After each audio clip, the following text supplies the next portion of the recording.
தமிழ் மொழி காத்த தலைவனையா, ஞான பழம் கேட்ட குழந்தையா,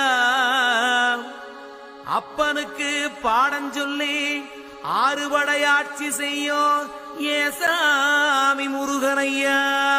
வெற்றிவேல் முருகனுக்கு.